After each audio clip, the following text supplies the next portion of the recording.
جن کے اوپر رب راضی ہے، تو اب وہ آ کے دعا کریں گے. کب کریں گے؟ جب میں ہاتھ اٹھا کے کہوں گا اللہ میرا فلاں بھائی بیمار ہے، اسے صحت تندرستی دے دے، تو پہلے میرے لیے آمین کہا جائے گا.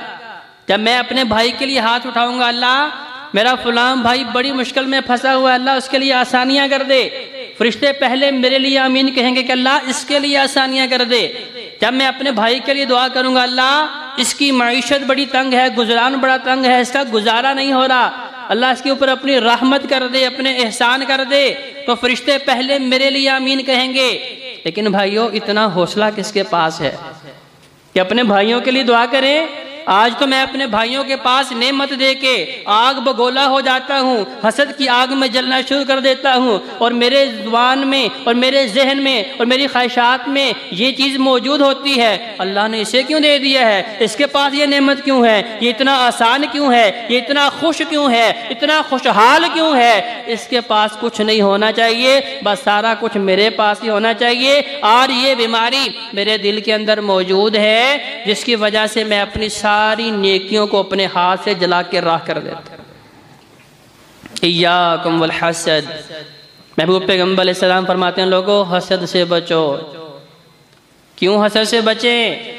کہا حسد نیکیوں کو ایسے کھاتا ہے جیسے آگ خشک لکڑی کو جلا کے راہ کر دیتی ہے، چند لمحات کے اندر ہی ساری کی ساری لکڑیاں جو ہے آپ کے سامنے جلا کے بھسم کر دے گی. لہذا فرمایا اسی طرح آپ کی 30 40 50 60 سالہ زندگی کی نیکیاں، بڑی بڑی نیکیاں بھی آپ کے نامہ اعمال کے اندر موجود ہیں، لیکن یہ حسد کہ میرا بھائی خوش کیوں ہے، میرا بھائی خوشحال کیوں ہے، اس کے اوپر رب کی اتنے احسانات کیوں ہیں، رب کی اتنی نعمتیں اس کے اوپر کیوں ہیں، یہ حسد کی بیماری سے کیا ہوگا؟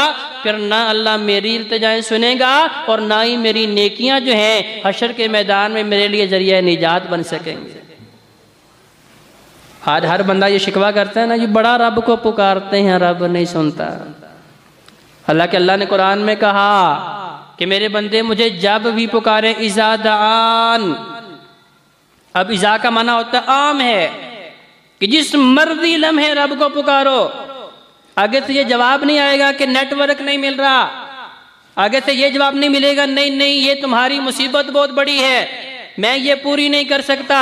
اور بھائیو وہاں سے ہمیشہ جواب یہی آئے گا اور فرشتوں کس نے پکارا؟ فرشتے بتائیں گے اللہ آپ کا بندہ جو ہے اپنے گھر کے اندر رات کی تاریکی میں صبح اذان بھی نہیں ہوئی اس سے پہلے کھڑا ہو کے اپنی نیازیں جبی کو سجدے کے اوپر رکھ کے کہہ رہا ہے سبحان ربی الاعلیٰ، اللہ تو سب سے بلند و بالا ہے، اللہ تو سب سے بہترین ہے، اللہ سارے اختیار تیرے ہیں، اللہ سارے تصرفات تیرے ہیں، اللہ میری مصیبتیں تیرے لیے کوئی معنی نہیں رکھتی، اللہ میرے امتحان تیرے لیے کوئی معنی نہیں رکھتے. اب سجدے میں سر رکھ کے اللہ کے حضور التجائیں کر رہا ہے. اللہ کہتا ہے فرشتوں گواہ رہو میں نے اسے معاف بھی کر دیا ہے اور وہ جو کچھ اس نے مانگا وہ بھی دے دیا ہے، جو نہیں مانگ سکا میں وہ بھی اس کے لیے آسان کر دیتا.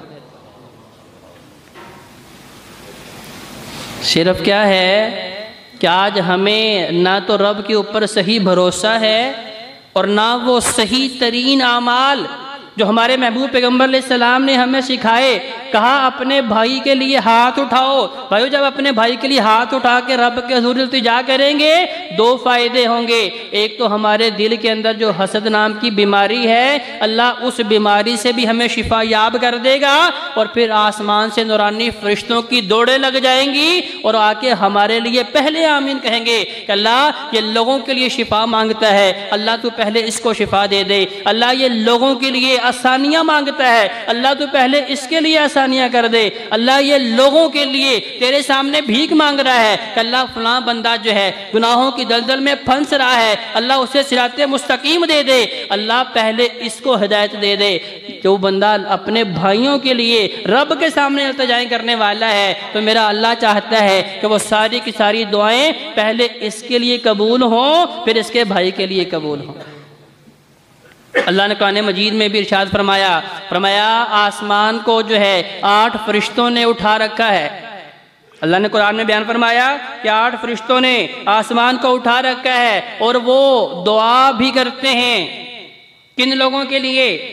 جن کے دلوں میں کامل ایمان ہے اور صحیح معنوں میں رب کے سامنے توبہ کرنے والے ہیں۔ اب بھائیو دیکھیں، یہ دو اعمال ابھی میں نے آپ کو بتائے، اب دونوں مشکل نہیں، لیکن افسوس کہ ان کی توفیق ہمارے پاس نہیں ہے۔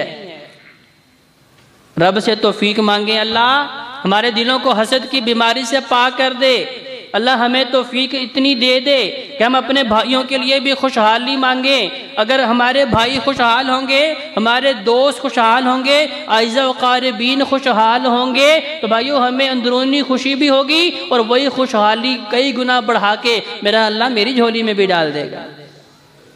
تو پہلا کام کیا کرنا ہے؟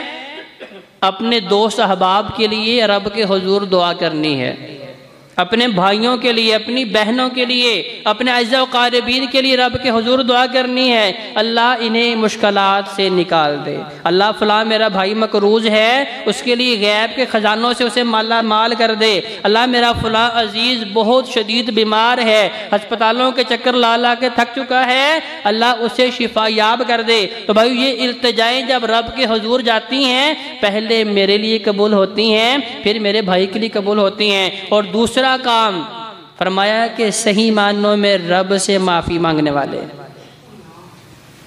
اللہ پہ ایمان رکھنے والے اور اپنے صغیرہ و کبیرہ گناہوں کا رب کے سامنے اقرار کرنے والے۔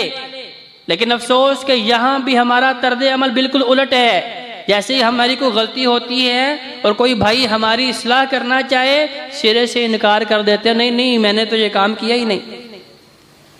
اور بھائیو اس زبان کے ذریعے ہم جھوٹ بول لیتے ہیں، اس زبان کے ذریعے ہم دھوکہ دے سکتے ہیں، جھوٹی قسمیں اٹھا کے جو ہے عدالتوں سے بھی بادیاب ہو سکتے ہیں۔ لیکن میرا اللہ جو ہے اس نے ایسا نظام کرامن کاتبین کی صورت میں بنا دیا کہ فرشتے دونوں کندھوں کے اوپر سوار ہیں اور لکھ رہے ہیں، جو ذرے کے برابر نیکی ہو رہی ہے وہ بھی لکھی جا رہی ہے، ذرے کے برابر گناہ ہے وہ بھی لکھا جا رہا ہے، میری زبان سے نکلنے والا ہر لفظ، ہر حرف جو ہے وہ بھی تحریر میں لایا جا رہا ہے، اور اس ایک ایک حرف اور ایک ایک عمل کے بارے میں جو ہے حشر کے میدان میں میں نے جواب دینا ہے۔